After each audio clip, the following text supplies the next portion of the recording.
या घरात? नवीन सुखाची स्वप्न सत्यात उतरण्याआधी राग रांगोळी केली त्याची तू? कोणी दिला तुला अधिकार? बोल, कोणी दिला? अगं तू आई आहेस की कैदाशील? हे बघ, या घराबद्दल तुला जरा जरी आत्मीयता असेल ना तर जा आणि त्या बाहेर पडलेल्या लक्ष्मीला ताबडतोब घेऊन ये. अगं जा.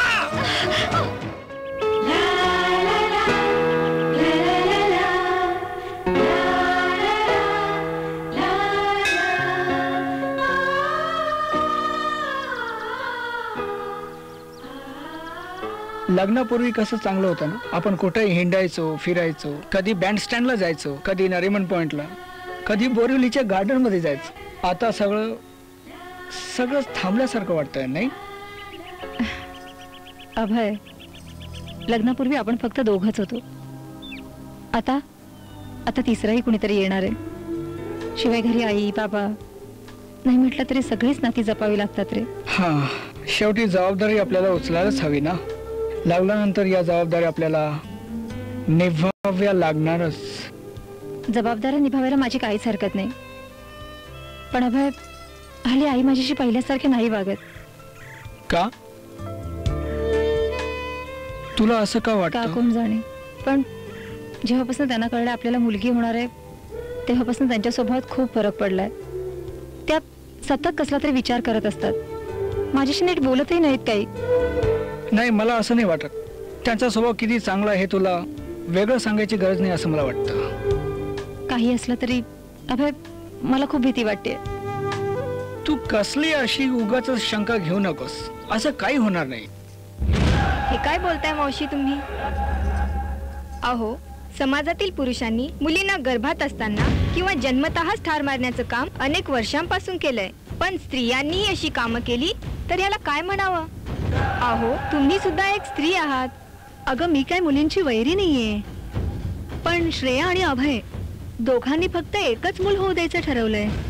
त्यात जर परत तिला मुलगीच झाली तर माझा वंश पुढे चालवणारा कुणीच नसेल. मुलगी काय ग, शेवटी परक्याच्याच घरी जाते ना. अहो, जुन्या काळात मुलींना मुलांसारखं स्वातंत्र्य नव्हतं. करिअर करण्याची संधी नव्हती. म्हणून करता करता हा मुलगाच वारसदार असायचा. पण आता काळ आणि परिस्थिती बदलली आहे. मुलीही घरच्या प्रमुख म्हणून वावरू लागल्या आहेत. मलाच बघा, मी डॉक्टर आहे.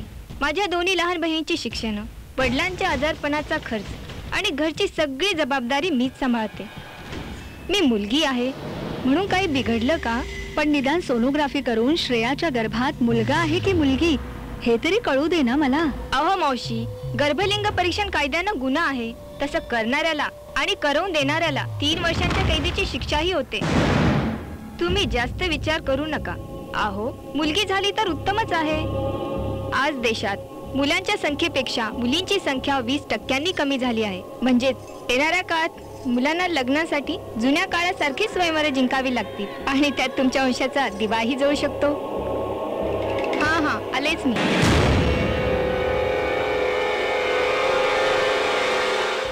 ही तर मला काही मदत करेल असं वाटत नाहीये. मलाच काहीतरी केलं पाहिजे.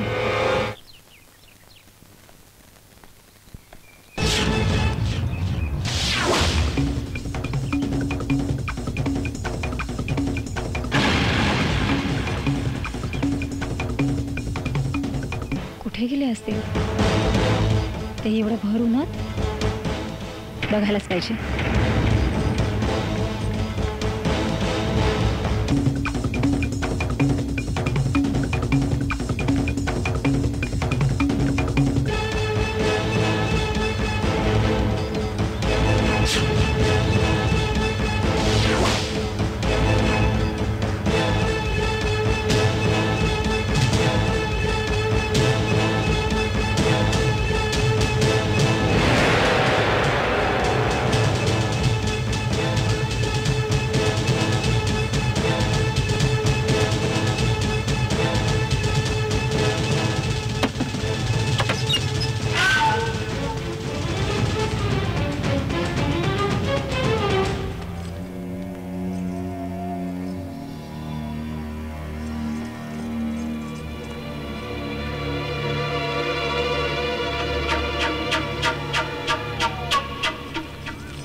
अगं हे दूध पिऊन टाक लवकर.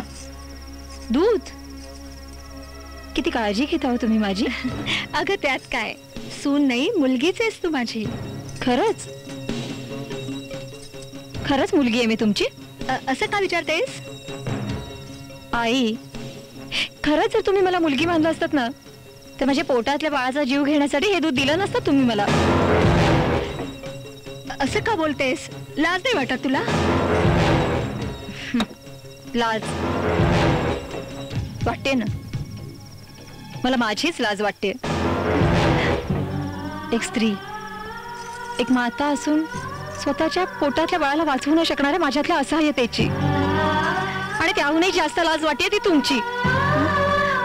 एक माता असून स्वतःच्या मुलाच्या मुलीच्या जीवावर उठलेल्या तुमच्यातल्या आईची, आणि लाज वाटते ती निष्पाप मुलांच्या जीवावर उठणाऱ्या, जन्मापूर्वीच त्यांची हत्या करू पाहणाऱ्या तुमच्यासारख्या तमाम लोकांची.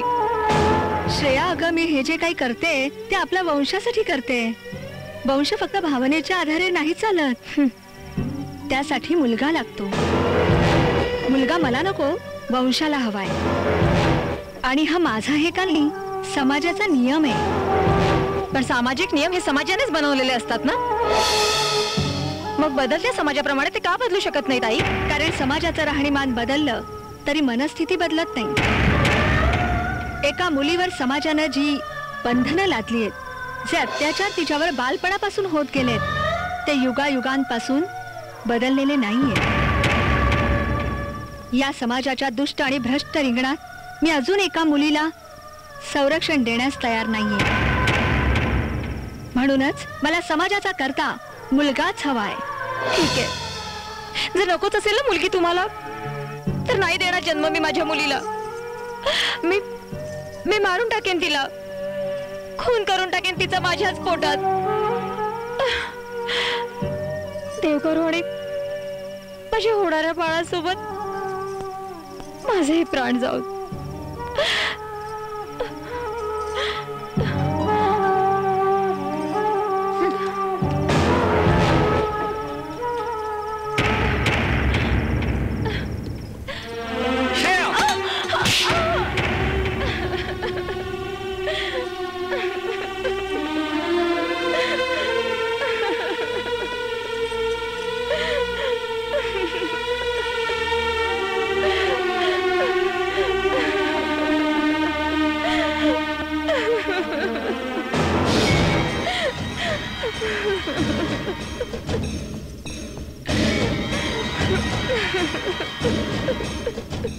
आजोबाचं नाव काय तुझ्या? का?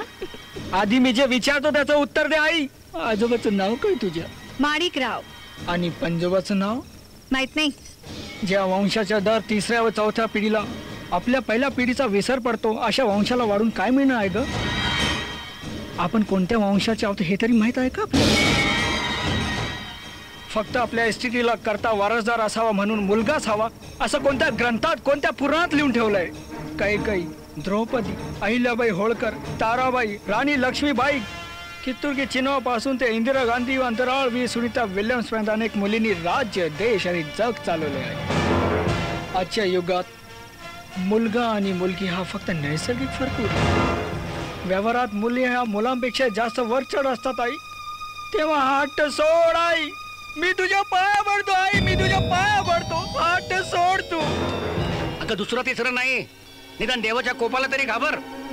उत्तरेच्या गर्भाचा प्राण घेणाऱ्या अश्वत्थामाला भगवान श्रीकृष्णाने आजन्म क्लेशकारक शिक्षा दिली, ती विसरता कशी तुम्ही? अरे धर्म आणि देव सुद्धा या गोष्टीला मान्यता देत नाहीत. पौराणिक गोष्टी नुसत्या वाचायच्या नसतात, त्यातून काहीतरी बोध घ्यायचा असतो, बोध. माझं ऐक, निदान आता तरी हट्ट सोड.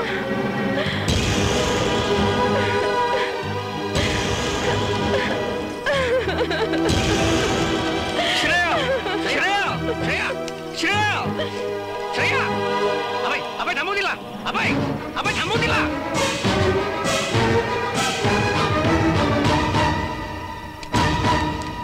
अगं काय केलंस तू हे? अगं आनंदाने नांदणाऱ्या सोन्यासारखे या घरात नवीन सुखाची स्वप्न सत्यात उतरण्याआधी राग रांगोळी केली त्याची तू.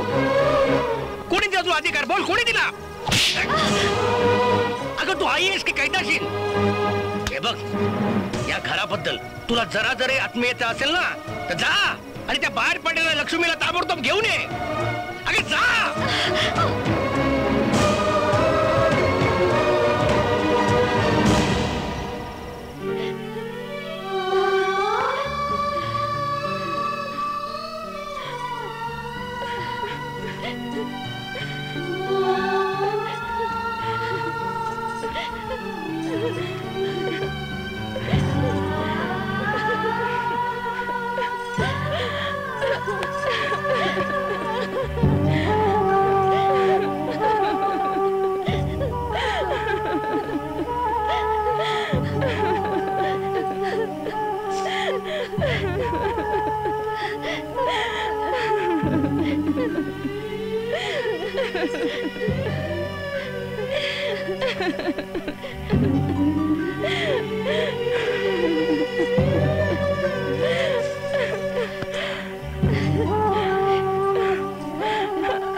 अरे असतो बघ माझ्याकडे बघून.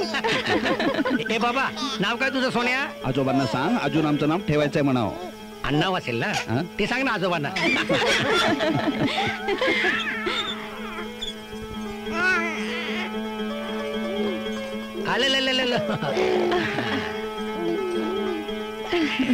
वंशाला दिव्याची काय गरज? ही दीपिका आली आहे ना दिवाळीची, माझ्या घरी लक्ष्मी बनवून. मग आजपासून हिचं नाव दीपिका.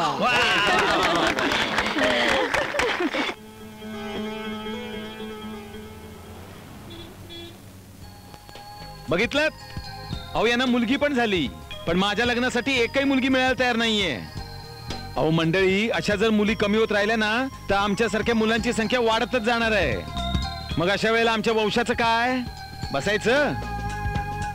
मी काय म्हणतो, वंशाचा दिवा लावण्यासाठी पणती रूपी एखादी मुलगी तर लागतेच ना. एखादी मुलगी असेल लग्नाला तर द्या ना प्लीज. नाहीतर या लोकांनी मला आधीच मामा केलाय, काही वर्षानंतर आजोबा करणार.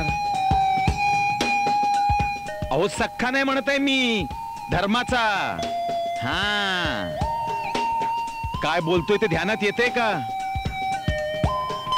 मंडळी, लग्नासाठी एखादी चांगलीशी गोड मुलगी असेल तर पाठवा ना. मी इथेच थांबतोय.